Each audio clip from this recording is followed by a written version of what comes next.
ครูบาอาจารย์พระมหาเถระโนเถระพระเถระพระเจ้าพระสงฆ์ทุกรูปทุกตนโดยความเคารพนบปุจจาในศีลธรรมกรรมฐานแห่งครูบาอาจารย์พระมหาเถระโนเถระขอความสุขความสวัสดีจงมีแก่ศรัทธาญาติโยมท่านสาธุชนนักศีลนักบุญทุกท่านมาปะกันละเนอมาปะกันแล้วกับช่วงเวลารายการ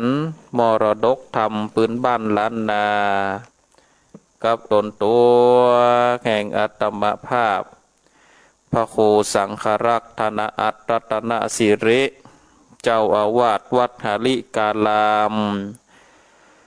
สันมันนะตำบลต้นทงอำเภอเมืองจังหวัดลำพูนก็ได้นำเอารายการมาพบกับศรัทธาญาติโยมท่านสาธุชนนักศีลนักบุญทุกท่านกันเป็นประจำทุกวันพุธเวลา3:30ถึง5:00วันนี้ก็เป็นวันพุธที่25เดือนสิงหาคมพุทธศักราช2564ก็ได้มาพบกันแล้วศรัทธาญาติโยมท่านทั้งหลายกับรายการมรดกธรรมพื้นบ้านล้านนาฟังน้ำฟังธรรมแบบพื้นบ้านล้านนาในเจ้าวันนี้ก็ล่างตื่นกันละกาศรัทธาญาติโยมท่านทั้งหลายก็ล่างตื่นกับหมดละกาเนาะได้มาเปิดเครื่องวิทยุสดับรับฟังรายการเทศธรรมฟังธรรมแบบปืนบ้านล้านนาในเจ้าวันนี้ก่อนที่จะได้เทศน้ำเทศธรรมก็เชิญชวนศรัทธาญาติโยมท่านสาธุชนนักศีลนักบุญทุกท่านเราจะได้ไหว้พระกันก่อนเนอเราจะได้ไหว้พระกันก่อนเป็นการย้อมจิตย้อมใจเนาะเพื่อที่จะได้เต็มตัวเต็มใจสดับรับฟังพระธรรมเทศนาเตรียมตัวเนอศรัทธาท่านทั้งหลายกราบ1กราบ2กราบ3อิมินาสกกาเลนะพุทธังอภิปูชยามะอิมินาสกกาเลนะธัมมังอภิปูชยามะอิมินาสกกาเลนะสังฆังอภิปูชยามะอะระหังสัมมาสัมพุทโธภะคะวาพุทธังภะคะวันตังอภิวาเทมิกราบสวากขาโตภะคะวะตาธัมโมธัมมังนัมมัสสามิกราบสุปฏิปันโนภะคะวะโตสาวกสังโฆสังฆังนะมามิกราบ นะโมตัสสะภะคะวะโตอะระหะโตสัมมาสัมพุทธัสสะนะโมตัสสะภะคะวะโตอะระหะโตสัมมาสัมพุทธัสสะนะโมตัสสะภะคะวะโตอะระหะโตสัมมาสัมพุทธัสสะกราบหนึ่งกราบสองกราบสามเฮาท่านทั้งหลายได้กราบพระได้กล่าวคำปูจาพระรัตนตรัยเป็นที่เรียบร้อยแล้วย่อมจิตย่อมใจร่างกายเฮาก็พร้อมจิตใจเฮาก็พร้อมเป็นดังภาชนะที่จะรองรับเอาพระสัทธรรมเทศนาในวันนี้อาตมาภาพจะได้น้อมนำเอาพระสัทธรรมเทศนาอันมีชื่อว่านางมโนลาปิ่นแก้วมาเทศนาให้กับศรัทธาญาติโยมท่านสาธุชนท่านทั้งหลายได้สดับรับฟังกันวันนี้ก็เป็นภูกแรกเน้อศรัทธาญาติโยมเป็นภูกแรกเพราะว่าทำละอองคนไก่ก็ปริปุณังอวสานไปแล้ววันนี้ก็มาปะกับพระสัทธรรมเทศนาเรื่องใหม่นางมโนลาปิ่นแก้วก็เจิญจวนป่อออกไม่ออกศรัทธาญาติโยมท่านสาธุชนท่านทั้งหลายได้ตั้งอกตั้งใจสดับรับฟังเป็นลำดับต่อไป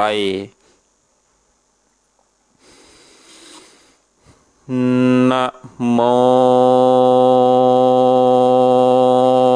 ตัสสะภะคะวะโตอะระหะโตสัมมาสัมพุทธัสสะเองกัสสะเมงเกลาสัมมาเยสวัตเตยังเวหาลันเตเจตวันเนอนาตาเป็นเทกัสสะอาลามเมเพโกนังกาทางอาลามภาอิมังธรรมเทสันนังจัตตะกังกันเทเส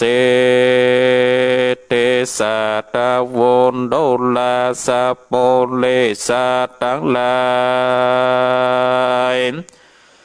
ผู้คงควายไข่ลอดเวียงแก้วยอดเนรลำปานอันสำลานคำเจ้าบอกงูแก่เท่าจัดลาจริงปากันมามนโมเข้ามาสู่อันลำคาบสินงามแปดหานั่งอยู่ท่าฟังธรร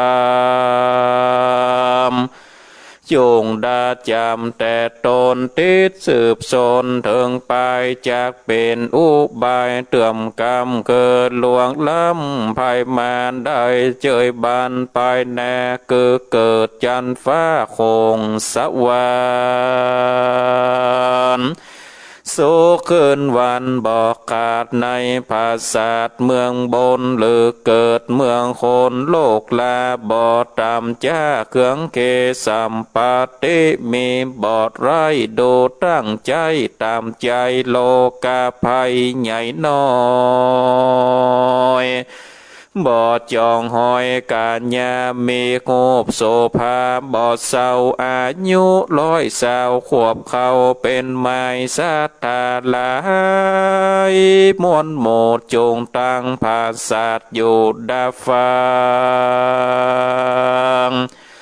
วัดยานางยังประธรรมเทศนาแต่ไทยเอาเป็นไม้ไตสอนตัวหรือเอาเป็นขวดเล่มกว้างได้ไต่คำตาตั้งสงสา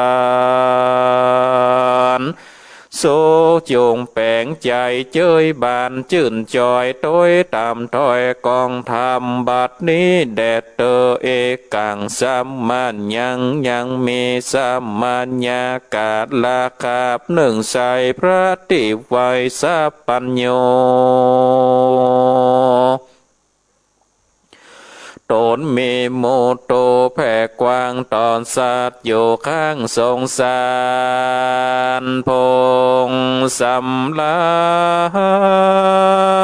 นยังอยู่ในแก้วกูอ่านลามันเรื่องงามบ่ผ่อนติดในบ่อนเจตวันคนใดกันใจจืนตกปันบุญให้ในอันเศรษฐีปูนใหญ่นามกล่าวไว้ว่าอันนาตาปินเตกาสามกาเสนเทสัตตามีมากกว้างได้ก่อสร้างเป็นตานแก่พระตาลงยานที่ไว้นอกเมืองใหญ่สาวเตญาธาตุและมีเมื่อใดดังอันตาในกาลยามนั้นเรายังมีเพโคหนุ่มเทาทั้งหลายมานั่งใหญ่มวลโมพร้อมนาโยคงธรรมก็จะกรรมเป็นเหตุเปื้อจากพระเจ้าเตสันนาว่าอาวุโสโดราตันตั้งหลายเฮ้ยหนุ่มเทาจุ่มเฮานี่เล่ามวลโมมาบวชอยู่จอมการตั้งใจผ่านใครลอดอมตะยอดอันลาอันตาก็อย่าละสาประมาทละเว้นขาดกองดีอันพระโมเนติไว้ปัญญาตไว้ดีงามก็ปฏิบัติตามอย่าขาดอย่าประมาทละสาอยากตัณหามืดเศร้ามาเป็นเจ้ากลมใจเข้าไปสู่ในที่อยู่ภายมานเอากรรมมาฐานลำเลิศมาบังเกิดใจตนจากเป็นมงคลเลิศแล้วประกาศแก้วภัยญาการลาสาพระมาทบ่เกิดขวาดกองสินเป็นอาจินละตอดบ่เกิดลอดกองเดกิเลสมีต่ำจ้าเตียงกุมกว่าเต่งใจจุงจากไปตามบาปันกระหยาบนาเตียงจากปากเงินใดทุกเอาไม่เล็ดลนเป็นดังเพคูตนหนึ่งโสดพงจักบวชมาใหม่ไปตันใดวัสาวันหนึ่งนายามเจ้าจากไปเป็นเตบาดเข้าตามกองบ่อตาเลปองเกิดไฟเอากรรมมาตานใส่ในใจจากอาลามไปบอดจะเฉพาะหน้าไปโสดยังที่โยราจตันเนยังมีกุมาลีนางหนึ่งเล่างามบ่อเศร้าโสภางานพระมาหลอดไกก็มีใจไฟเจยบานนำอาหารข้าวน้ำวัตถุพรำปัจจัยยอดตานไปใส่บาตรอามเปวาดอันจุดเลคบสามเตเมียนควายกอดเตียวไตขึ้นโซในที่อยู่เกกาส่วนเพคูตนนั่นนาโนมท้าการได้อย่างเข้าพิกางานลืมกรรมมาทานกว่าจอยย้อนใจจองห้อยนางงามมาลอดอาลำติดนานนอนโคตรโคเหมือนตายใจบ่หมายข่าวน้ำนอนเสียงซ้ำคืนวันแล่นนาเมื่อนั้นเจ้าเพคูตั้งหลายงานเป็นสากายหนุ่มเท่าหันเพโคหนุ่มเนานอนนานก็ถามอาการไข้โค ว่าสางนอนโคดโคเกินวันเลอเปียที่พันจองหอยบอดเจือนเจียว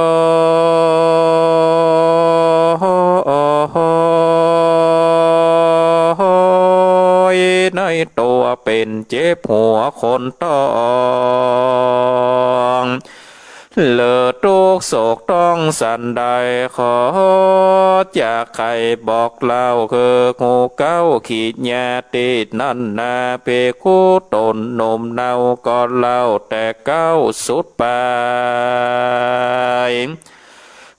เพโกต่างหลายมวลหมู่ใดพรำหูหันใสว่าคาเป็นใดไม่แมดบอบมีพาญาติในตนบอกกังวลโศกมาเจ้าเว้นไว้สิ่งหนึ่งเราเกิดยามเมื่อเจ้าวันว่าข้านี้นาไปเป็นเตบาทได้หันนางนาฏนารีหูบงามเดลำเลิศตันหาเกิดในตนใจเววนติดต่อนางน้อยนอโสภาเมื่อข้ามาลอดสูดยังที่อยู่อ่านลามดังจากหันนางงามยอดซอยใจจองหอยคืนวันแล่นนาอาวุโสโดลาตันต่างลายเขยมวลโม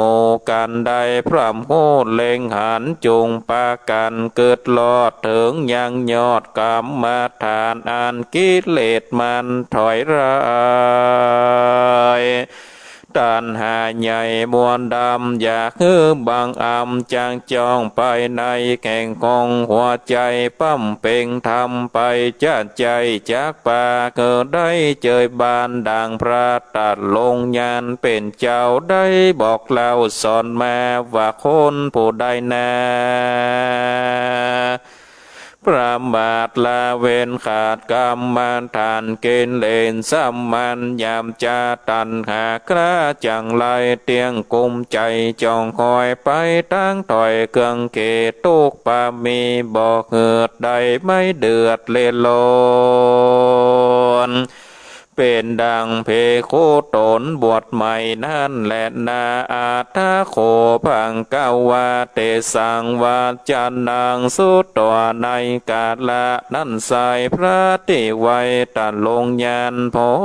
งสำลันยังอยู่ในแก้วโกกุเตเหตุหูติบมีวิเศษแมนอยู่เขตอันไกลได้ยินเสียงใสเป่งปล่อยจุเยื่องถอยกำจาอันเพโคสังขามวลโมหากระโว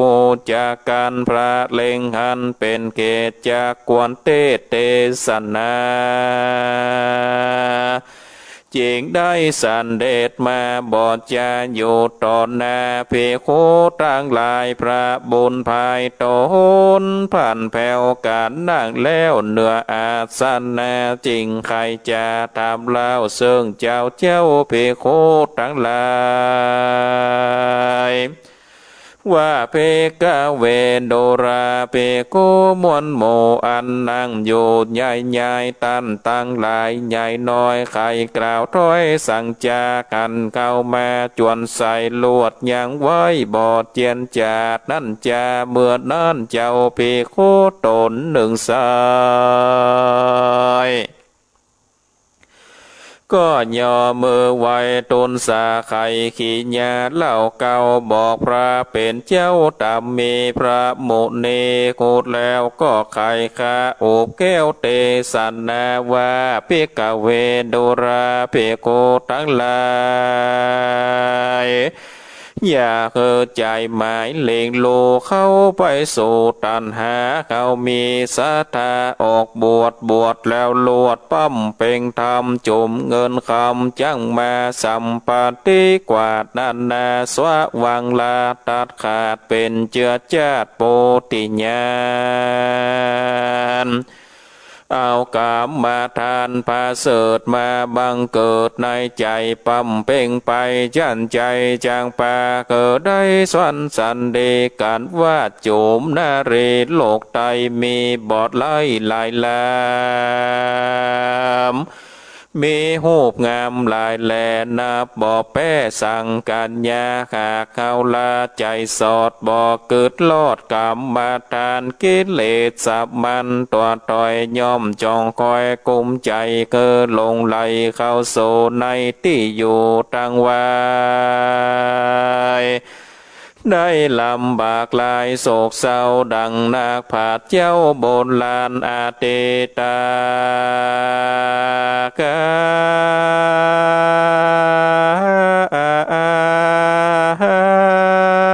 นแต่ก่อนนับบ่ผ่อนนานไกลเต้ามีใจไฟคอยหากนางออดน้อยนานเลหูบงามเดลายแหลละปอมแม่สองขาไปสะแหวงหาซ่อนใส่ยังนางนาไทยนาเลพระโมเนเก่าเต่าดันแล้วหลวดฮับข้าอุบแก้วบอดเย็นจา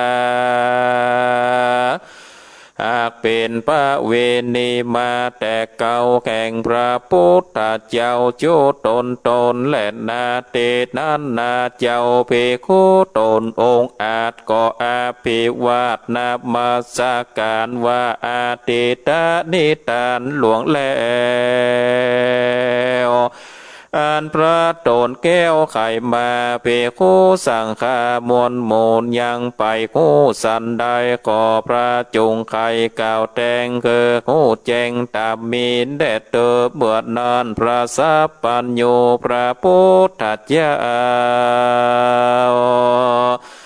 จากชาติเก่านานไกลนำมาไข่เก่าเจคือเจ้งที่ตามลายคือพิคุลายมวลโมใดพระโหตามมีพระมุนีเป็นเจ้าจริงตังเก้าเตสันนาวาอาทิเตกิลาภิกเวอุตาลาปัญจนากาเลอาเตจาวังสาดนามาราจาราจังกาเลเสวสังปัญจรัญโยอาคามาเกเสจันตาเตเวนามาสาเลลาสัมปเตพิรันตาอาโคเสดักนี้เป็นตนเพกเวโดราภิกขุทั้งหลาย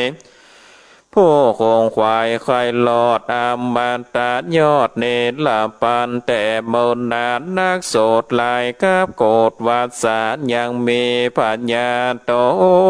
หนึ่งใส่นามกล่าวไว้ว่าอาเตจาวงศาสเวยปาลาใหญ่กว้างมีชื่ออ้างว่าโห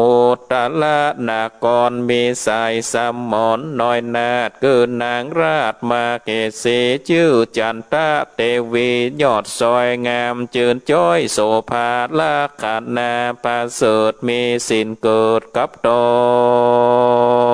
นมักสร้างโกศลบ่ขาดเกิดใส่เข้าเป็นที่บาทยอดตานแก่คนผ่านกันอยากตกลำบากอนาถาคนแข้งขาบอดตวนโขบควายล้วนตามมีเจ้าปุดลีใหญ่น้อยไผ่มีตู้คอยเต่งตันก็ปากันมาไกลโนบน้อมไว้ตุนสาไขขีญาบอกกล่าวส่วนนางเต้าเทวีก็ยินดีช่วยก้ำเกิดหลวงล้ำต่างผ่านใดเจยบานจื่นจอยโจใหญ่น้อยยิงใจเจ้าเมืองไหลตวนนาต่างฮักนางนอดลาเทวีผู้มีสันหลีวิลาดบ่เว้นขาดคนใดเหตุนางมีใจแผ่กว้างบ้ากอดสั่งต่างบุญมีสินหนุนบ่ขาดบ่ประมาทละสาและนา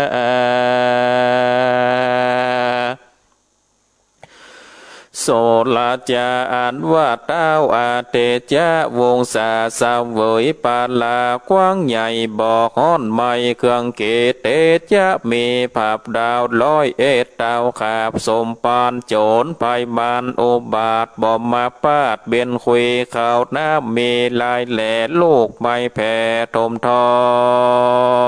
ง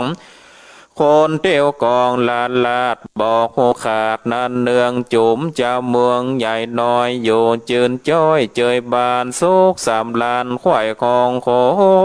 งเขตต้องโอนตาลานนากรเขตผู้ตอนตาราดบ่เว้นขาดเสียเสน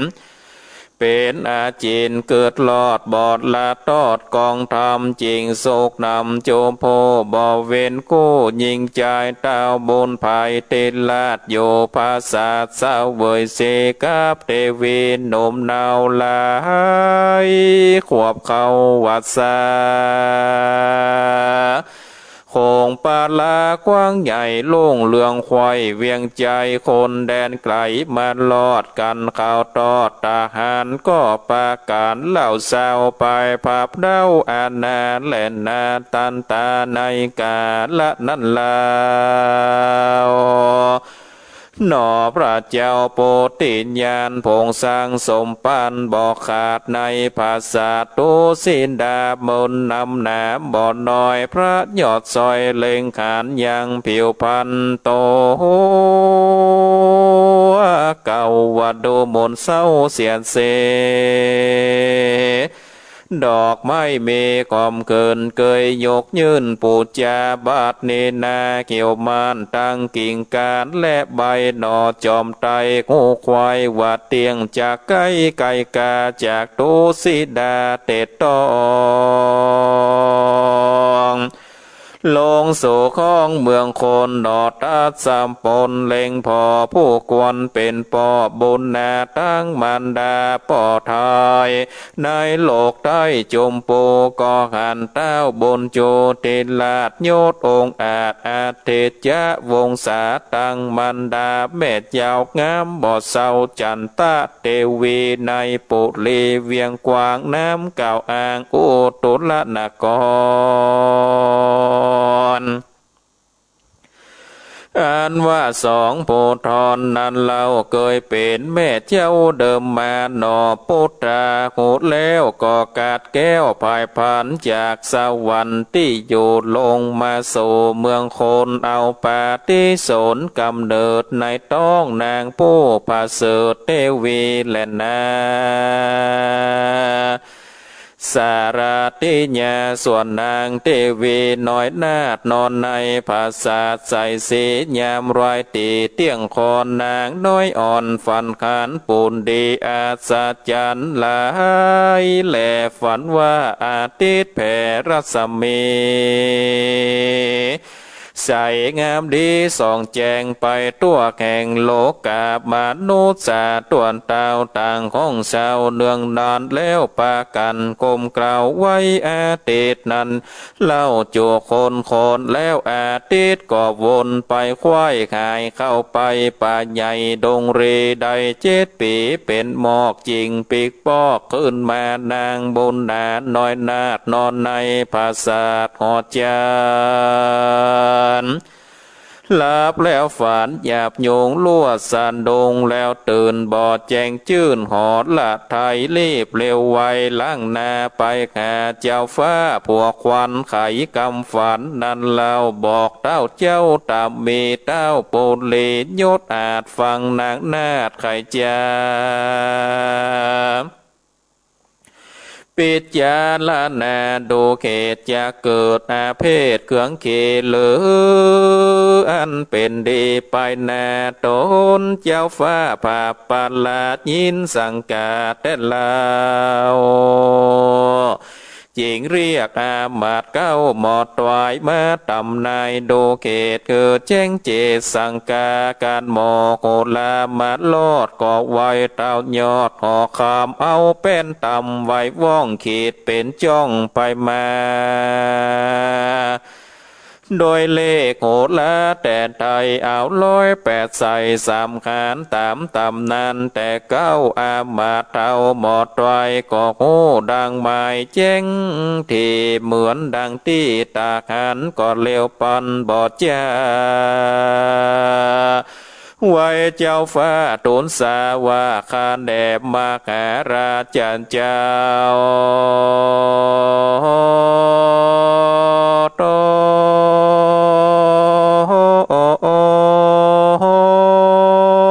อันเป็นเก้าปุลีอันว่านั่งเทวีน้อยนาดฟันประหลาดนันโสดบ่มีโทษเครื่องเคจากได้เป็นดีไปนาห้อยว่าสันโตนบุญกาผาเสดจากลงมาเกิดจมโปจากมาโจช่วยกำเกิดหลวงล่ำพญาหอยนางบุญนานาไทยจากถาลงขับพระได้ประมาณโหราจารย์ผู้เท่าไข่บอกเล่าตูนสาเต้าพาลาโหดแล้วใจพองแผ้วยินดีเข้าของมีลายแหล่ยืนตอนแผ่ย่อปานเป็นรางวัลมากเต่าแก่อามาตย์เก้าโหลาเล่นนาลำดับนั่นไปนาดังดอลาเทวีผู้งามดีพาเสดข้าพาเกิดกับตนสร้างกุศลบอกขาดมีศีลสะอาดรักษาภาวนาจารใจ10 เดือนควายเติงตานนางบุญผ่านยอดซอยก็พาสูตรลูกน้อยเป็นใจคู่กิ่งพายพาเสดลักขนาดเลิศเหลือคนแย่เมื่อนอทัสปนหนมนาออกจากตองแม่เจ้ายามใดก็มีขุมคำใสลำหมอกบุบุญออกปัทวีสีขุมมีวาวาดที่ข้างภาษาพังกาจุมโยธาบักเต่าคนหนุ่มเท่ายิงใจหันโคมคำหลายเลือดแหลต่างกองแผ่สันโตการพ้องว่าเจ้ากุมารยอดซอยบุญบอดน้อยนำนาพงเกิดมาแต่กีก็มีบ่อขับนี้โดยตามซ้ำมีรูปงามบ่อสาวพ้องว่าเจ้ากุมารเตี้ยงมีสมปานมากกวางบ่ออาจอ้างกันนาจากนำสันตาในโลกคือพ้นจากโอกาสงสารได้เจยบานเมื่อซอยคนใหญ่น้อยยิงใจต่างจับหมายสันสาวควายพับดาวราจันตาเนแลนนาโสราจาอันว่าปัญญาอันเตจาวงศากันนอพุทธาเกิดแล้วมีใจผ่องแผ้วยินดีอาสาจันมีหลายแหล่ที่ขุมคำแผ่พดออกสีแจงคอกในเมืองดูงามเลืองแต่เล่าเป็นคำบอดเศร้าวาวาดดาวยศอาจเตจาวงศาผู้เป็นปิตานอนนาวจากใส่ชื่อปันเจ้าบุญภายก็เอาเนมิตหลายนั่นใส่ชื่อลูกไทยแถมสาเลสวัสสันดีไปนาว่าเจ้านอนลาโสทากุมารว่าอันก็มีขันแลนนาโสโพติสัตโตอ่านว่านอโปติสัจเจ้าโสธนากุมารอยู่เจยบันบ่ขาดในภาษาพังกาเจ้าปิตาตนปอนางน้อยหนอผู้เป็นแม่ต่างมีใจแผ่เจยบานฮักเจ้าอุดมลูกน้อย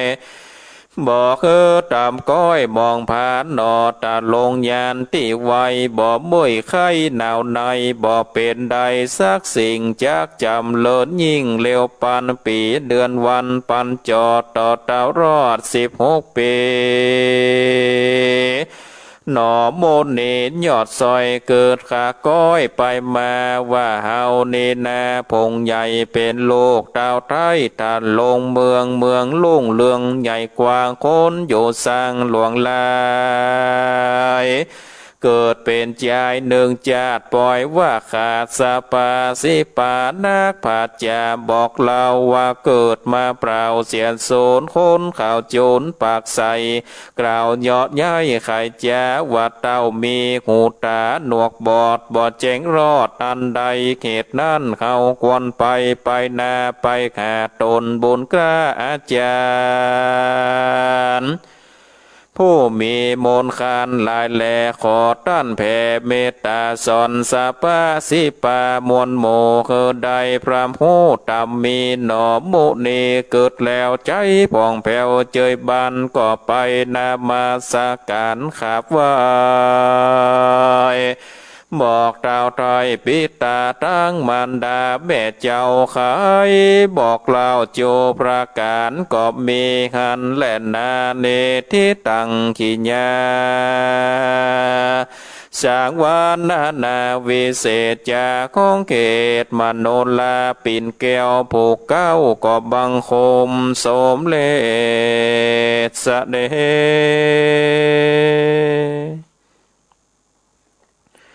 เอาละศรัทธาญาติโยมท่านสาธุชนนักศีลนักบุญทุกท่านการได้ทันลัดเตศนานางมโนลาปิ่นแก้วผูกตวนหนึ่งก็ได้ปริปุณังโจบลงไปเป็นตีเรียบร้อยศรัทธาญาติโยมตั้นตั้งหลายก็ม่วนเหมือนกันนะเนาะศรัทธาญาติโยมม่วนเหมือนกันกำลังผูกแหลกก็โอ้เข้าท่าดีลูเนาะนางมโนลาปิ่นแก้วนี่ก็อันว่าทำผูกนี้เพื่อนก็ได้กล่าวถึงว่าในสมัยเมื่อองค์สมเด็จพระสัมมาสัมพุทธเจ้าได้ทะลงตนอยู่ได้ทรงพระชนมาชีพหรือว่ามีชีวิตอยู่ได้อยู่ปฏิบัติศีลธรรมกรรมฐานอยู่ในวัดชื่อว่าพระเชตวันมหาวิหารพระเชตวันนี้เป็นวัดที่นายอนาถปิณฑิกะได้สร้างถวายเป็นทานอยู่ที่เมืองสาวัตถียามนั้นนี่ก็ภิกขุสังฆาตุเจ้าทั้งหลายก็ได้มานั่งกันที่โฮงธรรมสภาแล้วก็มากล่าวอู้กันว่าโอ้เฮาตั้นตั้งหลายนี่บวชมาแล้วนี่บอกว่าจะบวชใหม่บอกว่าจะบวชเก่าก็ได้ปากันปฏิบัติตนบางพ่องก็ได้บรรลุโสดาบันสกิตากาอนาคาอรหันตาบางพ่องก็โอ้บ่ได้อย่างสักอย่างก็มีบุคคลหลายจำพวกบวชเข้ามาแล้วก็ได้การทำบางพ่องก็ปฏิบัติก็ยังบ่ได้การทำเตื้อก็จะไปลาสาประมาทละเว้นขาดจากกองดีอันกรรมใดที่องค์สมเด็จพระสัมมาสัมพุทธเจ้าได้ทันลัดไว้ก็ได้คือปากันนี่ได้ปฏิบัติคือมีศีลธรรมกรรมฐานอยู่ในอกในใจเพื่อที่จะได้เป็นมงคลเพื่อที่จะได้กาดแก้วเนาะปกปักรักษายังภัยยะอันตรายต่างหลายถ้าเฮาบ่มีศีลธรรมกรรมฐานอยู่ในอกในใจนี่ก็ย่อมมีกิเลสเกิดขึ้นมาในจิตในใจตัวเจ้าทั้งหลายก็เลยอู้กันว่าก็เหมือนกับมีตัวเจ้าตัวหนึ่งเนี่ย บวชได้ยังบัดถึงวาสาเตื้อบวชต้นวาสานี่ยังบัดจบปอเมียนเตื้อก็จะไปบิณฑบาตในบ้านในเมืองก็ลืมเอาศีลธรรมกรรมฐานกุมบาทเกาะตาเกาะซวักเกาะแสเกาะพอหั่นพอนี่จากอารามไปเข้าไปในบ้านในเมืองไปปะใส่นางกุมารีคนหนึ่งนางกุมารีคนนั้นก็มีใจงามแล้วก็มีรูปร่างหน้าตาอันงามหันตุเจ้ามากุมเข้าบาทก็เลยได้นำข้าวน้ำโภชนะอาหารวัตถุทานตั้งหลายใส่บาตรส่วนตัวเจ้าตนนั้นนี่ลืมกรรมฐานบ่ได้สำรวมจิตสำรวมใจไปหันใส่แม่หญิงนางกุมารีก็มีใจฮักศรัทธาญาติโยมมีใจฮักเมาฮักเมาแม่หญิงคนนั้นนางกุมารีคนนั้นปีกมาก็บ่กินข้าวกินน้ำนอนมนตาก็หันหน้านางกุมารีลับตาก็หันหน้านางกุมารีบ่เปลี่ยนตีภาวนาแล้วหันกันหน้านางกุมารีนอนอยู่ข้างเหมือนตายศรัทธาญาติโยมบ่กินข้าวน้ำมาอย่างหลายมื้อหลายวันเข้าหรอกตู้เจ้าตาหลายก็แปลกใจตู้เจ้าตัวนี้ไปไหนบ่ไปกุมบาทเข้าก็บ่ฉันจะเป็นจะตายจะได้ก็ว่าบ่สบายกะก็เลยพากันเข้าไปถามพี่โคตนนั้นที่นอนอยู่หันว่าเจ็บเป็นเมื่อยไข้อันใดกะบ่หันไปฉันเข้าบ่หันไปกุมเข้าหลายมื้อหลายวันแล้วตัวเจ้าตนนั้นก็เลยบอกว่าไวสาดันตั้งหลายเหยข้าได้เป็นจะได้บอกหูนะบ่มีพันญาติบ่เจ็บบ่ปวดอันอย่างซักอย่างยามเมื่อเจ้าวันวาเนี่ยข้าไปกุมบาทได้ไปหานางกุมารีปัดเต้างามขนาดเนาะมันงามจะได้ล้ำเหลือก็ว่างามแต่งามตัดงามหนักงามหนาเหมือนเทวดาลงมาพอเบ้าลงมาหล่อเบ้าโลกพีรีพอล่อคำป้อคำปันปอไผ่ปอมันคำปันคำป้อตึงงามแต่นะข้าปีกมาเนี่ยกินบ่อนได้นอนบ่อนรับท่านเลยถ้าจะงามขนาดนี้เนาะตัวเจ้าจะพมเมาเข้าก็บากินแต่ว่านางนั่นนี่จะว่ากึดจะได้กับข้าก็บ่ฮู้นะแต่ว่าข้าบัดนี้โทท่านเถยกินบาดได้นอนบ่หลับข้าจะเนี่ยได้ดีโลตัวเจ้าทั้งหลายก็ว่าท่านนี่เกิดกิเลสตัณหาขึ้นในอกในใจแล้วก็จึงบอกว่าสำรวมกายสำรวมใจสำรวมกิริยาวาจาพุทธเจ้าจึงตัดบอกแล้วว่าเวลาไปกุมเข้าบาทเนี่ยแลตาใจในบาท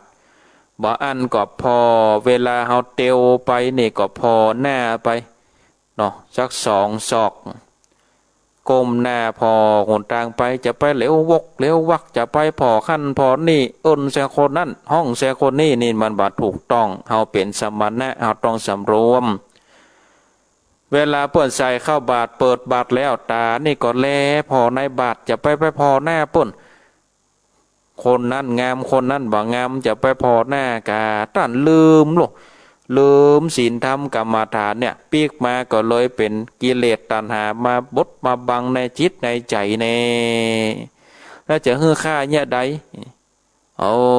ต้องไปถามพุทธเจ้ากะองค์สมเด็จพระสัมมาสัมพุทธเจ้าเนี่ยเปิ้นมีหูติบหรอทิพจักขุญาณมีหูติบตาติบได้ยินโมติตุเจ้าทั้งหลายได้อู้จากกันก็เลยเสด็จออกจากพระคันธกุฏีเข้าไปสู่ในโฮงธัมมสภาตุเจ้าทั้งหลายก็ได้หันพุทธเจ้าละทุมหิอยู่บ่ปากนั่งดักอยู่ข้างก็บ่พระพุทธเจ้าก็เลยบอกว่าตุเจ้าทั้งหลาย หันเฮามานี่ยังได้บอกอู้เรื่องที่สู่เขาตั้งหลายอู้นั่นน่ะเนาะเพิ่นจะอู้อีกับอู้อีอู้นะเนาะองค์พุทธเจ้าอาตมาอู้คือฟังเข้าใจง่ายไปได้ก็เรื่องที่ท่านตั้งหลายนะกะได้อู้ได้จากันมานี่ลูกมันเป็นจะได้ภิกขุตนฉลาดก็เลยได้ย่อมืออภิวาททูลสาธุเล่าตั้งแต่เก้าสุดไปและองค์สมเด็จพระสัมมาสัมพุทธเจ้าก็เลยมาเล่าว่าโอ้บัดใจมีแต่จัดนี้จัดเดียวหลายจัดที่องค์สมเด็จพระสัมมาสัมพุทธเจ้าที่เฮานี่ได้เกิดมาสร้างโพธิสมภารก็มีเรื่องมีราวนักเพิ่นก็เลยยุดอยู่ที่หั่นก็เลยบอกปากมีภิกขุก็เลยมาอาราธนาว่าขอองค์สมเด็จพระสัมมาสัมพุทธเจ้าได้ทลัดเทศนาจักจัดเก่านั้นมาโอ้มาจ่าผู้ฆ่าตาหลายได้หูเตอะเพื่อที่จะได้เป็นบุญเป็นวาสนาที่จะได้สดับขับฟังพระพุทธเจ้าก็เลยทลัดเทศนาว่ายังมีบ้านเมืองหนึ่งชื่อว่าอาตุลละอุตตรนากรมีพระราชาตนหนึ่งชื่อว่าอาทิตยวงศาแล้วก็มีมเหสีชื่อว่านางจันตเทวีพญาอาทิตยวงศากับนางจันตเทวีนี่ก็ได้ปกบันป้องเมืองอุตตรนากรก็มีจิตใจเป็นกุศลบอกขาดใส่เข้าปิ่นที่บาทยอดตันแก่ภิกขุสังฆะเดี๋ยวเล่านี่จบแล้วอาตมาก็ถ้ามีเวลาเหลืออยู่ก็จะอู้อานิสงส์ของการใส่บาตรศรัทธาญาติโยมท่านทั้งหลายได้รับฟังแถมแล้วก็ทานใส่บาตรแล้วก็คือทานแก่คนผานคนกั้นคนอยากคนทุกข์อยากอนาถาคนแข่งหักขาข้านคนบอกครบถ้วน32คนทุกข์คนอยากแก่เจ้าเมืองไผ่มีความทุกข์นี่ก็ป้ากันมานบน้อมไว้แก่นาพระเจ้าอาทิตยวงศากับนางจันตเทวีเนี่ยก็ได้ช่วยเหลือกำบุญสมปานเผื่อแผ่ไปอันว่าตานี่ศรัทธาญาติโยมท่านทั้งหลายโอ้บัดเดี๋ยวนี้นี่คนเฮานี่ก็อันติตุกแต่ก็มีเนาะอันติตุกจุก็มีแกงเป็นตุกก็มีอันนี้จะตุกแต่กำตุกแต่หุศรัทธาญาติโยมจะเล่าศรัทธาท่านทั้งหลายฟังก็เมื่อสักติดปลายนะที่ผ่านมาอาตมาก่อนนั่งอยู่หลุมกุฏิก็มีพ่อชายคนหนึ่งสักกึ่งสัก30นะสัก30ปลายนะขี่รถเครื่องเข้ามารถเครื่องก็จัดงามนะแต่บัดติดป้ายทะเบียนเข้ามาหาเฮาก็นึกว่ามีไผจะมาธุระอันหยังก็เลยออกไปแกก็บอกว่าอันตุปีผมนี่บัดเดี๋ยวนี้นี่งานทำงานนะนี่หรอแนะนำตัวเก่าผมนี่ปุ่นบ้านอยู่ป่าแดดปุ่นป่าแดดในเมืองเรือแดดที่ไหนป่าแดดในเมืองเชียงใหม่ปุ่นแล้วมาอย่างเพบัดเดี๋ยวนี้จะมาขออันความช่วยเหลือจากตุปีนี่หรอช่วยเหลืออย่างสถานการณ์โควิดตุปีเหยงานนี่ก็เงินเดือนก็ยังบ่ออกเตื้อจะมาขออันสตังขอตุปีช่วยบัดเดี๋ยวนี้จะเอาไปจ่ายค่าหออันหอเปิ่นเดือนละ1,900ผมก็จ่ายไปแล้ว1,100แล้วเหลือแหม900เห็นหรอขาดแหม900บอกจะไปเอาที่ไหนก็มาขอเปิ่งตัวปีนะเฮาก็ว่าอันนี้มันบาดใจลายละกานี่ลูกป่าแดดปูนมาขอสตางค์ตัวเจ้าละปูนพอลกมันข้ามมากี่วัดศรัทธาญาติโยมต่างๆหลายเฮาก็บ่ฮู้เนาะจะเป็นตุกแต่ก็ว่าจะตุกบัดแต่ก็เฮาก็บ่ฮู้ ถ้าเฮากึดละเฮาก็จะฮื้อไปเกิดมันตุกปัดแต่ถ้ามันไปขอแถมวัดนี้ได้900ไปขอวัดที่สอนได้แถม900ก็ได้1,800เลยเนาะไปขอวัดที่3ก็ได้แถมขอที่4ก็ได้แถมเนี่ยโอ้ถ้ามันตุกบัดแต่นี่ก็ถือว่าเฮาได้ฮื้อไปมันก็มาจุมันหลอกเฮานี่เนาะเฮาก็ว่าโอ้ยโยมเหยตู้เจ้านี่ก็ตกงานเหมือนกันนะเห็นเนาะเฮาก็ว่าอย่างกันเนาะโควิดวิดบดดักวิดดักวอยงานตาใดก็ดักวิดดักวอยตู้เจ้าก็บ่จะได้มีเงินเดือนเป็นหมื่นเป็นแสนเนาะงานกิจนิมนต์ก็บ่ค่อยมีสัพพะสัพพันก็อธิบายวันไปแล้วก็โอ้จ่วย900นี่ก็ถือว่ามันก็นักพอสมควรนะศรัทธาญาติโยมท่านหลายก็อู้ไปอู้มาก็ว่าได้หยังก็มันก็ขอมาม่าไปเฮาก็ฮื้อมาม่าไปตามที่ฮื้อได้ฮื้อมาม่าปอขอน้ำแถมเอาติวน้ำไปแถมก็แล้วไปศรัทธาญาติโยมก็ถ้าว่าเป็นคนตุกคนผ่านแต่ก็รถเครื่องก็จัดงามนี่ศรัทธาญาติโยมต่างๆหลายรถเครื่องแต่บัดติดป้ายทะเบียนนี่กาเนาะรถเครื่องจัดงาม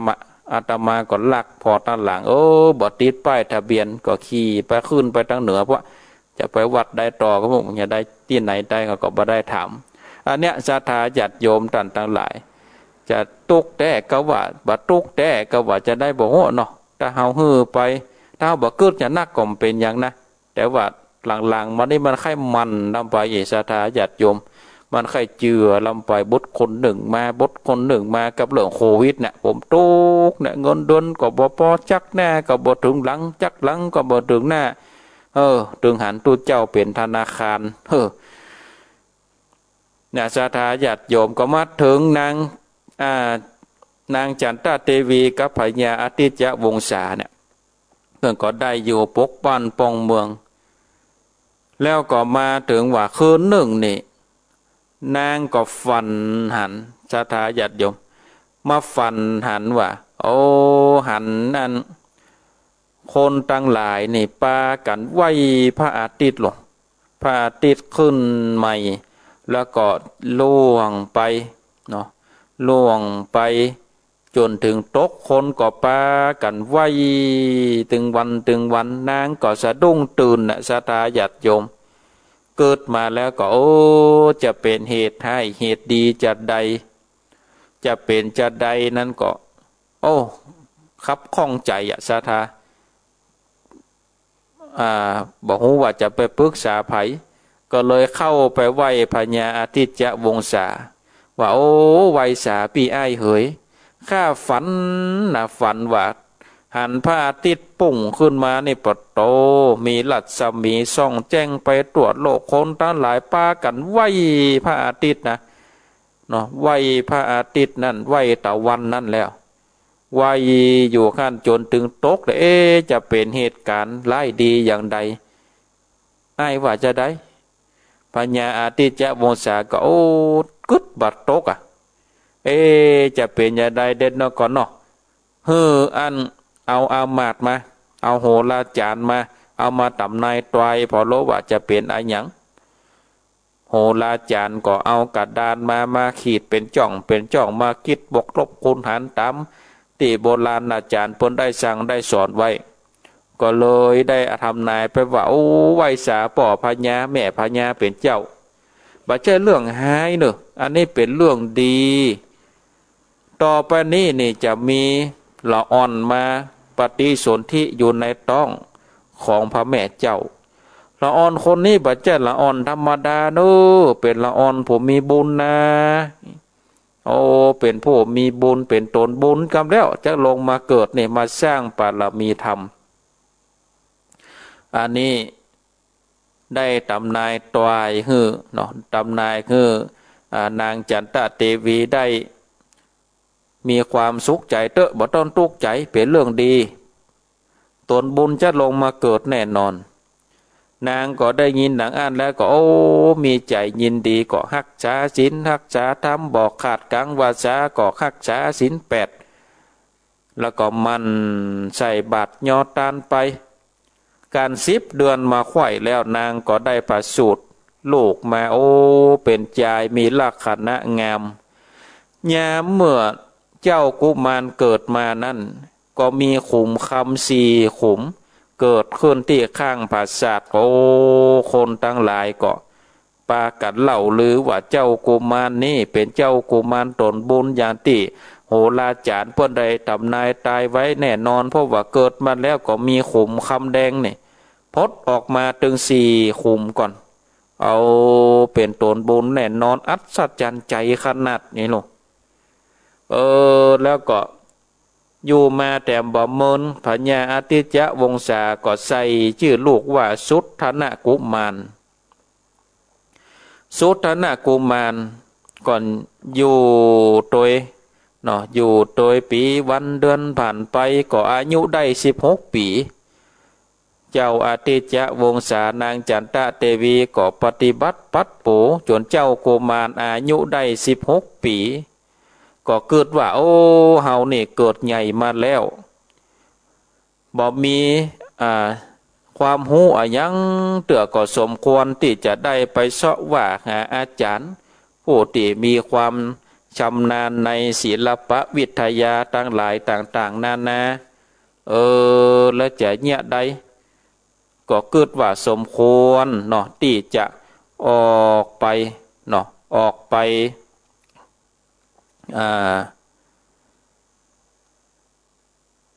ออกไปที่จะให้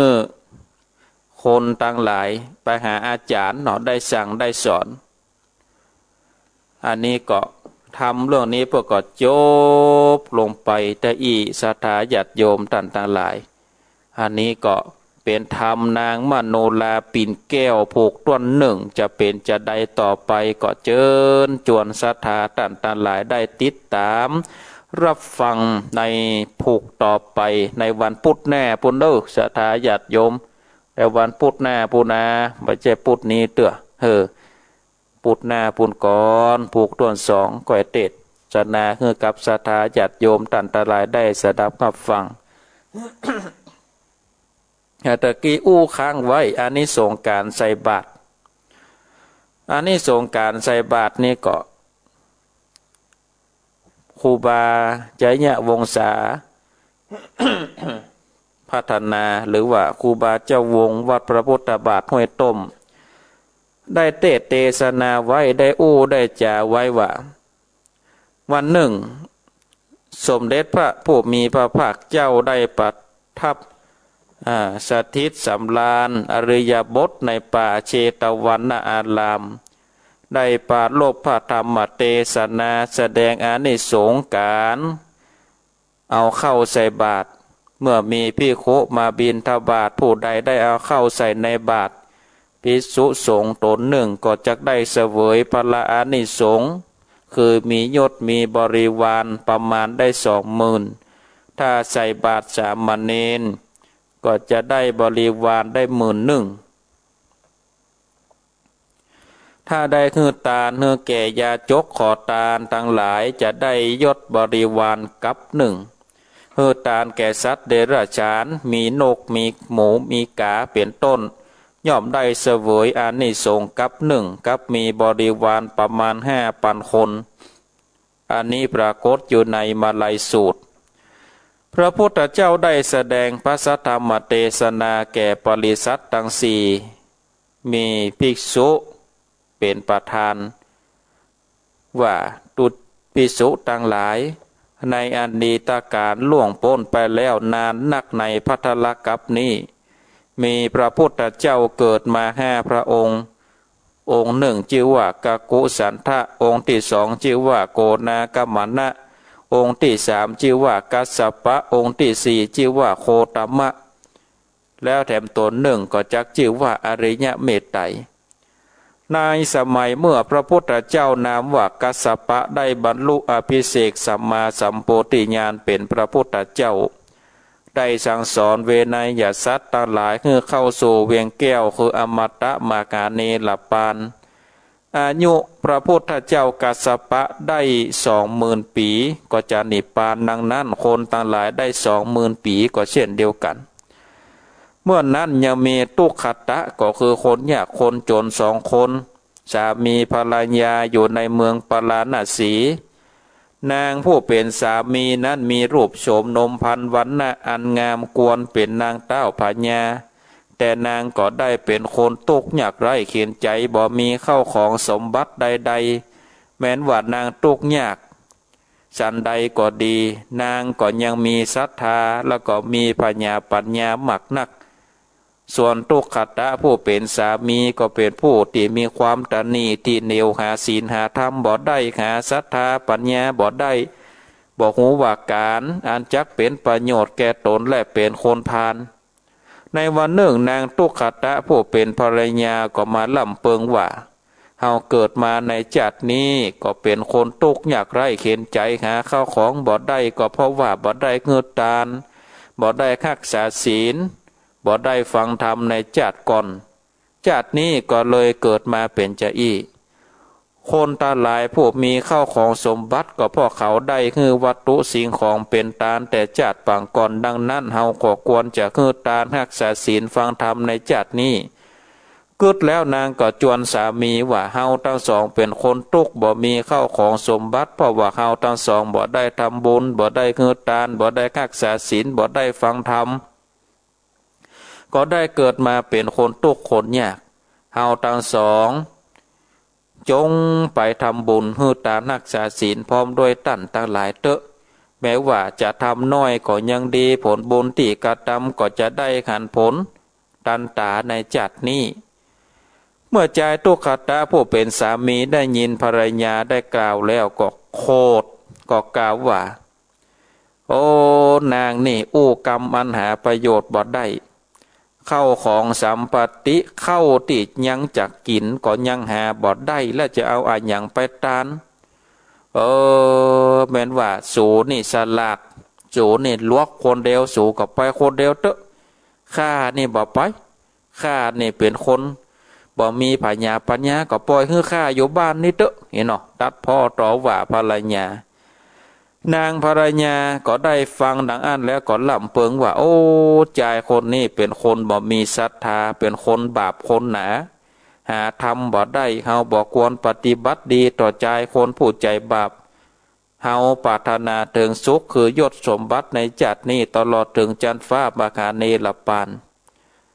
การว่าลุงเจ้ามานางก็หุงข้าวก็แบ่งเป็นสองส่วนหนึ่งก็เอาไปไว้คือสามีแถมส่วนหนึ่งนี่นางก็แบ่งเอาเป็นแถมสองส่วนที่หนึ่งก็เอาไว้กินแล้วก็แถมส่วนหนึ่งก็เอาไปไว้ทำบุญในการนั้นมีภิกขุ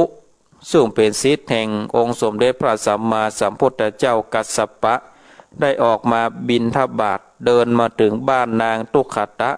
นางหานภิกขุแล้วก็มีอินทรีย์อันสงบสำรวมมีใจจมจืดยินดีสมนัสศรัทธาด้วยเจตนาสามประการคือบุพภาคะเจตนามูลจนะเจตนาอปฏิภาคะเจตนาคือยินดีเมื่อก่อนฮื้อยินดีเมื่อกำลังฮื้อแล้วก็ยินดีเมื่อฮื้อแล้ว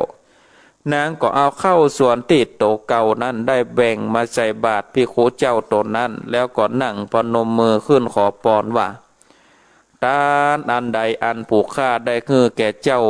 ภิกขุเจตนาแห่งข้ามีสามประการขอบุญกุศลอันข้าได้คือข้าวปิ่นที่บาทเป็นตาลแก่เจ้าภิกขุนี้ขอฮือหันผลในจัดนี้ขอฮือข้าได้เป็นอัครมเหสีเตวีแห่งพระเจ้าเมืองปาราณสี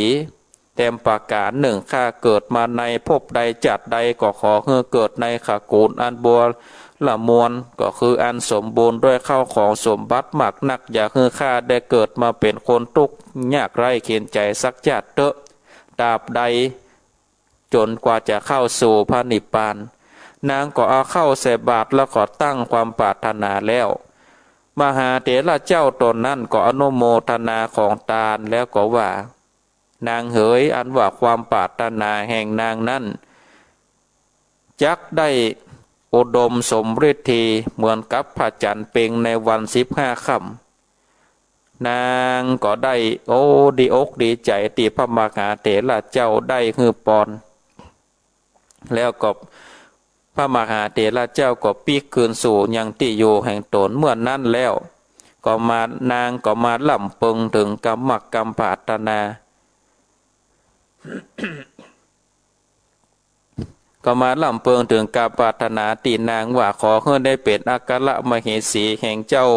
ปาลาณสีในจัดนี้เฮาได้กล่าวคาถาพรพระปัญเจกแก่นางความปรารถนานางจะสมฤทธิ์หรือไม่นั่นเฮาก็ต้องไปกราบทูลองค์สมเด็จพระสัมมาสัมพุทธเจ้ากึดแล้วก็ไปเฝ้าสมเด็จพระเจ้ากัสสปะได้ทูลถามตามความสงสัยของตัวเก่าพระพุทธเจ้ากัสสปะก็ได้หูว่าบุญของนางแต่จัดปางก่อนมากำจูคือได้เป็นพระเทวีของพระเจ้าเมืองปาราณสีก็กล่าวแก่ยังภิกขุตนนั้นว่าความปรารถนานางทุกขตะผู้นี้จะสมฤทธิโบรมวลแก่นางแต่บ่ต้องสงสัยเหตุว่านางได้คือตานเป็นอุปถาแก่ภิกขุสงฆ์มานานมาเมินในอดีตชาติด้วยเจตนาสามประการบุคคลใดทำบุญด้วยเจตนาสามประการย่อมจะได้หันผลตันตากรรมปรารถนาแห่งนางอุบาสิกาทุกขตะนั้นจะได้เป็นอัครมเหสีพระเจ้าเมืองปาราณสีเป็นใหญ่กว่านางตั้งหลายได้66,000นางในเดือน7นี้ท่านจงปิกไปฉันเข้าฮือสบายเตอะภิกขุเจ้านั้นได้ยินได้ฟังแล้วก็กราบไหว้ลาพระพุทธเจ้าปิกยังที่อยู่คนตัวเก่าแล้วก็ไปเอาเข้าปีนที่บาทตีนบ้านนางทุกขตะนั้นถึงวันในวันหนึ่งพระเจ้าปาราณสีเกิดไข่จะออกป่าไปล่าเนื้อก็ปาเสนาอามาตย์และบริวารทั้งหลายเข้าไปสู่ในป่าอันมีเนื้อทรายอาศัยอยู่และก็สั่งให้ข้าราชบริพารทั้งหลายล้อมบริเวณนั้นและตัดว่าถ้ากวางนี่หนีออกจากวงล้อมที่จุดใดคนที่เฝ้าจุดนั้นจะต้องถูกปรับแม้แต่พระองค์เองก็อยู่ในกฎนี้เช่นเดียวกันขณะนั้นมีกวางตัวหนึ่งได้ออกมาตัดหน้าพระเจ้าปาราณสีและหนีฝ่าวงล้อมออกไปมีเสนาผู้หนึ่งเป็นคนทับใจใกล้ชิดกับพระราชามักหยอกล้อเล่นกับพระราชาอยู่เนืองๆก็กล่าวว่ามหาราชาเป็นเจ้าพระองค์ตรัสว่ากวางวิ่งหนีออกทางด้านของผู้ใดผู้นั้นต้องชดใช้ฆ่ากวางตัวนั้นบัดนี้กวางออกจากด้านพระองค์พระองค์จะเกิดประการใดพระราชาได้ยินคำเสนาผู้นั้นก็ว่าเฮาจะติดตามตัวกวางตัวนั้นไปแล้วก็นุ่งผ้าหืมมันก็เน็บดาบสลีกันใจไล่กวางไปส่วนกวางนั้นกลัวตายก็หนีไปไก่พระราชาก็ไล่กวางตัวนั้นมีคติยะมานะบ่ห้องคือผู้ใดตยไปก็ไปแต่คนเดียวเมื่อตันแล้วก็เอามีดสลีกันใจนี่ฟันที่ขาของกวางเป็นต้นแล้วก็ฟันซอยฮื้อจีนกว่านั้นเดินมาตามป่าเมื่อพระราชาเดินมาตามป่าก็หันไม้นี้โคตรต้นหนึ่งมีลมอันเย็นกวนละเมาเอาใจก็ได้ยั่งอยู่ต้นติใต้ห่มไม้นี้โคตรแล้วก็วางแหบเนื้อแล้วก็นั่งอยู่หันไม้นี้โคตรนั้นมียักษ์เฝ้าอยู่ก็หันพระราชาก็เข้ามาถามว่าท่านเป็นไผท่านมานั่งปื้นต้นไม้ของเฮาท่านก็ต้องเป็นอาหารของเฮาพระราชาสะดุ้งตกใจกลัวก็กล่าวว่าโอ้ท่านมหายักษ์เอ๋ยเฮาเป็นพระราชาแห่งเมืองปาราณสีมาไล่กวางในป่าขอท่านจะไปกินเฮาเตอะปล่อยเฮาปิกบ้านปิกเมืองเตอะยักษ์ก็บอกว่าโอ้ท่านมหาราชจะปล่อยมหาราชไปนั่นไปบ่ได้แน่นอนเพราะว่าถึงแม้ว่ามหาราชบ่ได้กินข้าว3 วันก็ดี7 วันก็ดีเมื่อมีอาหารมาถึงตัวก็ต้องได้กินแน่นอนเฮานี่เป็นยักษ์บ่ได้กินอาหารมาหลายมื้อหลายวันด้านนี่มาถึงเขตของเฮาก็ต้องเป็นอาหารของเฮากายพระราชาก็ว่าโอ้ท่านมหายักษ์เขยท่านกินเนื้อกวางตัวนี้เตอะแล้วก็ปล่อยข้าไปเตอะท่านก็จะกินอาหารแต่เมินอยู่กันว่าปิกบ้านปองเมืองไปแล้วนี่ ข้าก็จะจัดส่งคนให้ท่านมากินตึงวันตึงวันถ้าท่านกินเฮานี่ท่านจะกินคนเดียวแต่ว่าท่านปล่อยให้เฮานี่ท่านก็จะได้กินไปหลายนะเฮานี่เป็นพระราชาอยู่โดยทศพิธราชธรรม10 ประการมีสัจจะเป็นเตี่ยงมั่นบ่มีจุมีหลอกแน่นอนยักษ์ได้ยินนะอันแล้วก็ตกลงโอเคเซ็นสัญญากันเลยเห็นเนาะเซ็นสัญญากันแล้วก็พระราชาก็ปิกไปพระราชาก็ดีใจที่อันอยู่ได้มาเนาะได้ปิกมาแล้วพระราชาก็มาประชุมเสนาอามาตย์ก็เล่าเรื่องยักษ์ที่จะกินให้ฟังแล้วก็บอกว่าโอ้เฮาได้เฮือสัญญากับยักษ์ไว้แล้วจะต้องส่งคนเฮือไปกินตึงวันตึงวันแล้วท่านป่อพญาจะเอาคนที่ไหนมาเฮือยักษ์กินก็เลยเอาคนที่ติดคุกศรัทธาญาติโยมคนที่โดนขังคอกอยู่ในขั้นเอาไปเฮือยักษ์กินตึงวันตึงวันวันละคนวันละคนจนคนในคุกหมดแล้วก็เอาคนเท่าที่ใจการบ่ได้แล้วเอาเฮือไปกินตึงวันตึงวันวันละคนเท่าก็หมดก็เอาคนป่วยเอาคนพิการขากักตาบอดส่งไปคนเหล่านั้นหมดแล้วก็เอาคนข่อมส่งไปคนต่ำส่งไปเอาคนยาจกส่งไปตึงวันสตาญาติโยมจนหมดเมืองคนตกคนจนหมดเมืองก็มีในวันหนึ่งถึงเวรของครอบครัวตุขัตตะ2 สามีเจ้าหน้าที่พนักงานมีหน้าที่จัดคนเอาไปคือยักษ์ก็มาบอกคือ1 ใน 2คนในวันนั้นใจตุขัตตะก็กล่าวกับภรรยาว่าสูนี่เป็นคนฉลาดหรอใส่บัตรทำบุญรักษาศีลฟังธรรมอยู่เสมอแล้วก็ว่าถ้าบุคคลใดได้เฮือการรักษาศีลฟังธรรมก็จะได้รับความสุขในจัดนี้แล้วก็จัดหน้าเมื่อตายแล้วจะได้รับความสุขในจันฟ้าในจัดนี้ก็จะพ้นจากอุปัตตวะอันตรายทั้งปวงนางมีเข้าก็เอาเข้าไปใส่บาตรเนื้อตานแก่ภิกขุเจ้าตึงวันบอกหันอันนี้สงอย่างเกิดหรอไปฟังธรรมก็ป่วยกันบัดนี้จะถูกส่งไปคือยักษ์กินแล้วบุญอันใดก็บอกหันมากัมมาจูนางเฮือพ้นจากยักษ์นางจงไปคือยักษ์กินเตอะนางภรรยาก็กล่าวว่าข้าได้อธิษฐานตอนใส่บาตรว่าขออย่าให้ข้าได้เกิดมาอยู่กับคนบ่มีปัญญาอย่างท่านส่วนบุญข้าได้กระทำนี้จะรักษาตัวข้าตั้งจัดนี้และจัดหน้าบ่ต้องสงสัยข้าจะไปคือยักษ์กินตั้นจงอยู่รักษาตัวเก่าอยู่ที่นี่เตอะนางก็ดังอันแล้วนี่นางก็จำละเนื้อตัวเนาะตาด้วยข้าวมิ้นอาบน้ำหอมแล้วหวีผมเพื่องามก็ทัดดอกไม้แล้วก็ว่าข้านี่จะไปเป็นอาการในวันนี้ขอตันตั้งหลายจะไปละเนื้อการฮืดตานการรักษาศีลการเจริญเวทตาภาวนาการฟังธรรมนางก็ออกจากเนาะจากเงินตัวเก่าแล้วก็ไปตามเจ้าพนักงาน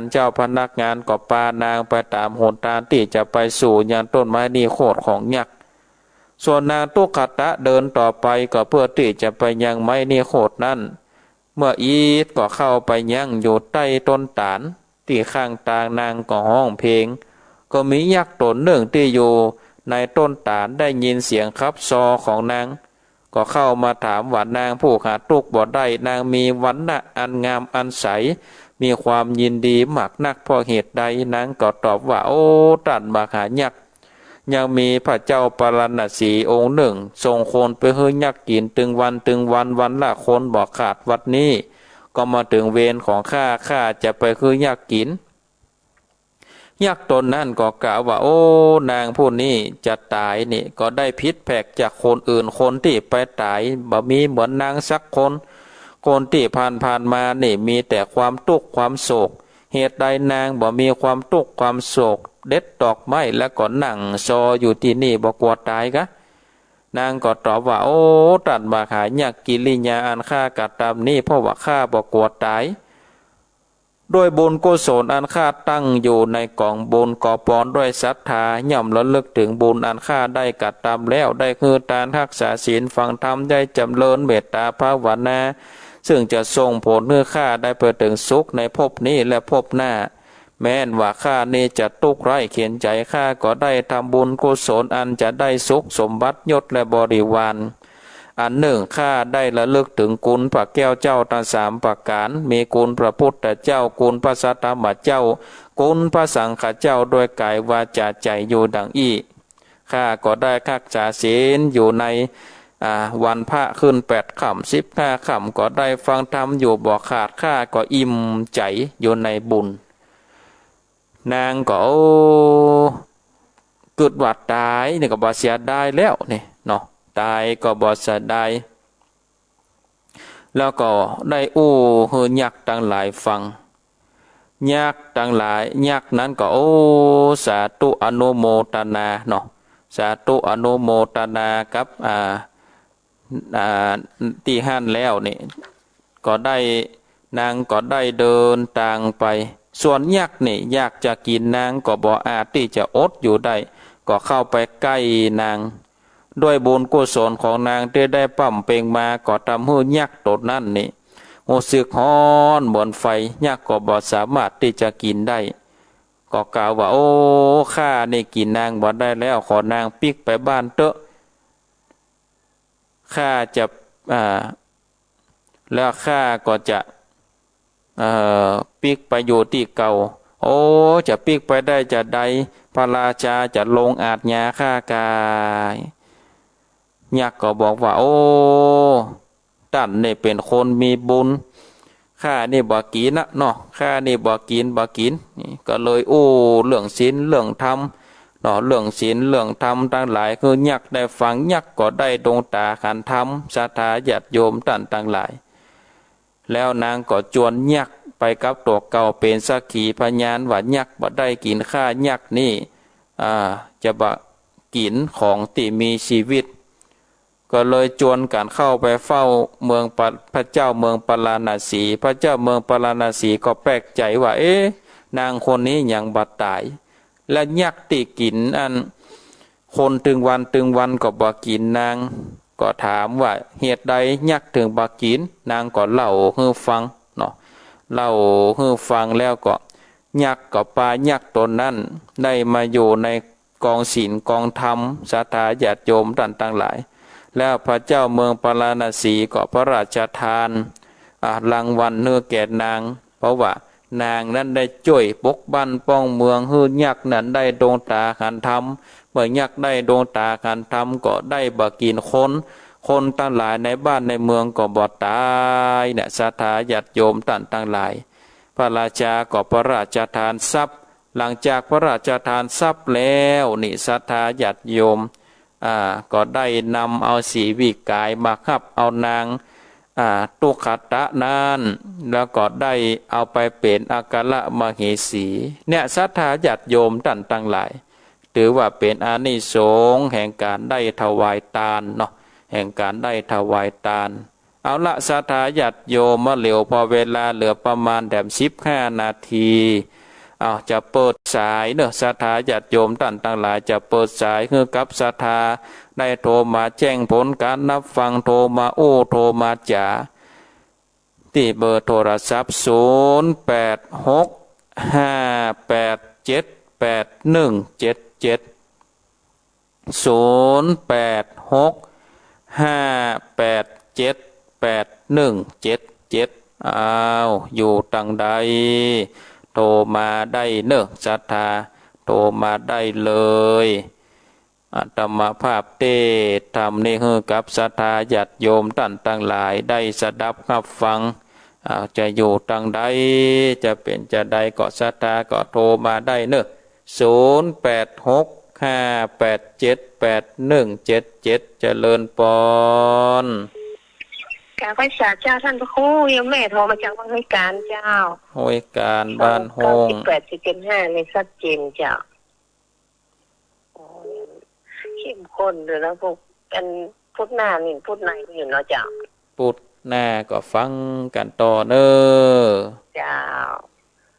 ฟังไปตลอดที่3ตลอดนะเจ้าสาธุโมทนาตุเจ้าตุเจ้าหับสายต่อไปเจริญปนไปสาเจ้านะพระครูจากต่างใดแม่เพนผู้สู้ชีวิตตาจางเด้อแม่เพนตาจางเจ้าเขาเรียกน้องเด้อชัดเจนดีเนาะชัดเจนดีเจ้าธรรมะก็โอ้ขนาดเนาะเนี่ยคนดีเนาะทำอันพระครูตรงน้ำมาไหลตกไฟมาไหม้แต่นานากาบุญกุศลถึงปกปักรักษาเนาะแม่นะใส่บาตรทำบุญเนี่ยมันถึงมาทุกข์มันยากแต่ทำพระครูได้นานากาทำไปเนอะจะทำได้โอ้ถึงทำตลอดอะใส่บาตรอะสาธุสาธุกำลังใจให้พระครูเด้อสาธุโมทนาหับสายต่อไปเจริญปนนมัสการเจ้าท่านพระครูจากต่างใดจากเมืองที่หลวงเจ้าเมืองจีแม่ครูแม่นแล้วเจ้าโควิดได้ไปไหนฟังธรรมะตลอดก็เอาธรรมะเป็นกูเป็นกิมเจ้าธรรมะฉลมใจขาดธรรมแล้วก็โลขาดใจเลยแหละฟังกันไปเลยเนอเจ้ากราบขอบพระคุณนะเจ้าสาธุโมทนาสาธุเจ้าหับสายต่อไปเจริญปนแก่เป็นสาเจ้าท่านพระครูแม่จันทิพย์มาเจ้าเจ้าเอาดินหมูน้องบัวเจ้าโอ้เสียงมันกันนี่กันน้องบัวเจ้าหนองบัวสมการเจ้าอันนี้เสียงแหบๆนะชัดเจนดีนะเจ้าท่านพระครูชัดเจนดีเจ้าผูกมิ่งกอบจนม่วนแล้วแต่ทำแต่ม่วนดีฟังต่อไปมีหำหลายผูกอยู่นะ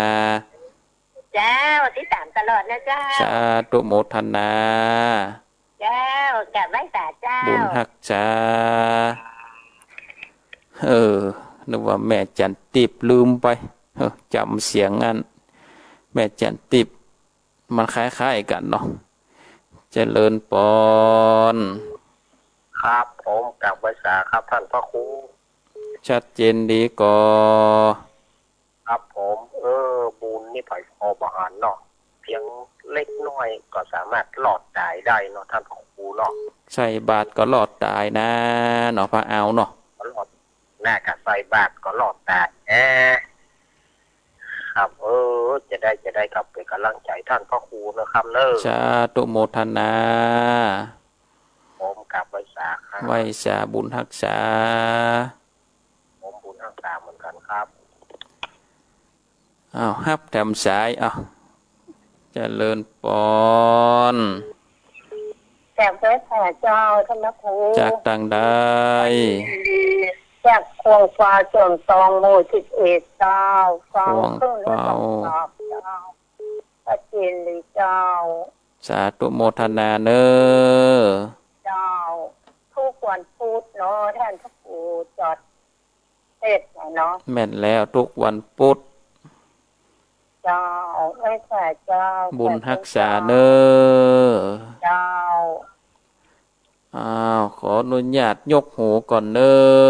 ศรัทธาญาติโยมขออนุญาตยกหูก่อนเวลาก่อนไล่หลังมานี่แล้ววันนี้เปิดสายอันปอหูว่าศรัทธาญาติโยมยังฟังอยู่ธรรมาภาพบ่ได้เตทำเนี่ยคนเดียวสายแรกก็จากโยมแม่ห้วยการบ้านโฮงก็ชัดเจนดีสายที่2จากแม่เพนตาจ้างเวียงน้องล่องก็ชัดเจนดีสายที่3จากแม่ครูบ้านเมืองจี้สายที่4จากหนองบัวชัยปราการสายที่5จากพระอาวลักษ์วัดสันเหมืองแล้วก็สายที่6สายสุดท้ายจากขวงเป่าจอมตองก็สาธุอนุโมทนากับศรัทธาญาติโยมท่านสาธุชนนักศีลนักบุญทุกท่านที่ได้เปิดเครื่องวิทยุสดับรับฟังสาธุอนุโมทนาขอบคุณกับเจ้าหน้าที่ทุกคลื่นทุกสถานี ที่ได้เกราะเอาสัญญาณเสียงได้ออกคือกับศรัทธาญาติโยมตั้นตั้งหลายได้สดับขับฟังกันแล้วก็ขอบคุณอนุโมทนากับศรัทธาญาติโยมที่เข้ามารับชมรับฟังในการถ่ายทอดตามระบบ Facebook ก็สาธุอนุโมทนาศรัทธาญาติโยมสามารถเข้าไปรับฟังย้อนหลังได้ที่ Facebook ส่วนตัวอาตมาภาพสาธุเจ้ารัตนสิริภิกขุก็สามารถเข้าไปรับฟังได้ในการเทศนาธรรมย้อนหลังวันนี้ก็รายการมรดกธรรมพื้นบ้านล้านนาก็พอสมควรแก่เวลาก็ถึงกาลเวลาปางสุดปางซอยวันนี้ธรรมภาพพระครูสังฆรักษ์ธนอัตรัตนสิริวัดหริกาลามสันมณะตำบลต้นทงอำเภอเมืองจังหวัดลำพูนขอนำเอารายการได้ลาจากศรัทธาญาติโยมตั้งหลายไว้เพียงเท่าอีกก่อนวันพุธหน้าก็ให้มาฟังกันแถมเนอแล้ววันพรุ่งนี้ก็มาพบกันในช่วงเวลาสารธรรมยามแรงช่วงเวลามรดกธรรมกำเมืองในเวลา 15 นาฬิกาถึง 16 นาฬิกาก็เชิญชวนศรัทธาญาติโยมได้ติดตามสดับรับฟังในรายการวันพฤหัสบดีวันพรุ่งนี้วันนี้อาตมาภาพขอนำรายการได้ลาจากศรัทธาญาติโยมตั้งหลายไปก่อนเนอขอความสุขความสัสดีจงมีแก่ท่านศรัทธาญาติโยมทุกท่านทุกคนอายุวันโนสุขังพลัง